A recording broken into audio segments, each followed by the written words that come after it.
അയ്യോ കേൾക്കുന്നില്ലേ? എനിക്ക് ഇത്രയും ശബ്ദമേ ഉള്ളൂ. ഇതിൽ കൂടുതൽ ശബ്ദത്തിൽ പറയാൻ എനിക്കറിയത്തില്ല. ഞാൻ ഇത്രയും പയ്യെ സംസാരിക്കുന്നത്. ഞാൻ എന്തിന് ശബ്ദം കുറച്ച് ഇവിടെ കിടന്ന് സംസാരിക്കണം? വേണമെങ്കിൽ നിങ്ങൾ ശബ്ദം കുറയ്ക്കണം. പണ്ട് മുതൽ എന്റെ ശബ്ദം ഇങ്ങനെ കേക്കട്ടെ കേക്കട്ടെ, ആൾക്കാർ കേക്കട്ടെ. അയ്യോ ഞാൻ എടാന്നൊന്നും വിളിക്കത്തില്ല. എൻ്റെ ഫ്രണ്ട്സൊക്കെ അവരുടെ ബോയ് ഫ്രണ്ട്സിനെയൊക്കെ എടാന്നൊക്കെ വിളിക്കുന്നത്.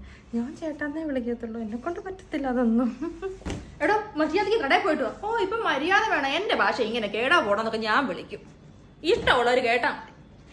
അയ്യോ പാത്രം കഴുകുവാന്നോ? എൻ്റെ ദൈവമേ, ഇതൊന്നും എനിക്ക് കേൾക്കണ്ട. ഞാൻ വന്നു കഴിഞ്ഞ് അടുക്കള കയറുകയും വേണ്ട. റൂമിലിരിക്കുക, ഓർഡർ ചെയ്യുക, ഞാൻ അവിടെ എത്തിക്കും. കൈ കഴുകാൻ വേണേ ഒന്ന് വാഷ്റൂം വരെ പോകാം. അത്രേ ഉള്ളു കേട്ടോ. ഒരു മനുഷ്യന് 3 ഇഡലി തിന്നാം, 4 ഇഡലി തിന്നാം, 10-15 ഇഡലി തിന്നുന്നത് ഞാൻ ആദ്യമായിട്ട് നോക്കുക. ഇവിടെ അന്നദാനം ഒന്നുമല്ല നടത്തുന്നത്. കല്യാണത്തിന് മുമ്പ് സ്നേഹവും ചക്കര ഇച്ചിരി കൂടുമ്പോൾ അങ്ങോട്ട് പറയാം എല്ലാം നമ്മൾ നടത്തി തരാം. എന്നാലും ഒരു മനുഷ്യനാണെങ്കിൽ എന്നെ കിടന്ന് ഇങ്ങനെ കഷ്ടപ്പെടുത്തുവോ?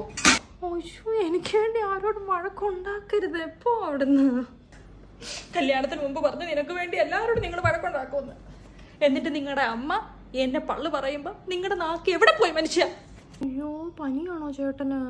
ഞാനുണ്ടായിരുന്ന പൊന്നു പോലെ നോക്കായിരുന്നു. അങ്ങ് ക്ഷീണിച്ച് മെലിഞ്ഞ് കോലം തെറ്റിയിട്ടുണ്ടായിരിക്കും അല്ലേ? വേറെ ആർക്കും പനിയില്ല ഈ ലോകത്ത്. എന്റെ നടുവ് നട്ട എനിക്ക് അനക്കാൻ വയ്യ.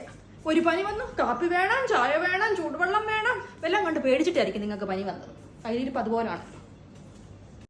ഞാനിവിടെ കൂട്ടുകുടുംബത്തിലല്ലേ, ചാച്ചൻ മമ്മിയൊക്കെ ആയിട്ടല്ലേ ഞാനിവിടെ താമസിക്കുന്നത്. അപ്പോൾ ചേട്ടന് കല്യാണം കഴിഞ്ഞാലും എന്നെ ചേട്ടൻ്റെ പപ്പായുടെയും മമ്മിയുടെയും കൂടെ നിർത്തണം കേട്ടോ. ചേട്ടൻ ജോലിക്ക് പോയാലും ഞാൻ അവരുടെ കൂടെ നിൽക്കത്തുള്ളൂ. എനിക്ക് ഒറ്റയ്ക്ക് നിങ്ങളുടെ കൂടെ വരാൻ പറ്റത്തില്ല. ഒന്നുകിൽ എന്നെ എൻ്റെ വീട്ടിൽ കൊണ്ടാക്കുക, അല്ലെങ്കിൽ നിങ്ങളുടെ കൂടെ കൊണ്ടുപോവുക. കല്യാണത്തിന് മുമ്പ് പറഞ്ഞു കാണുമായിരിക്കും കൂട്ടുകുടുംബത്തിൽ താമസിക്കണമെന്ന്. ഇതെന്തോ മിഥുനം ഫാമിലി?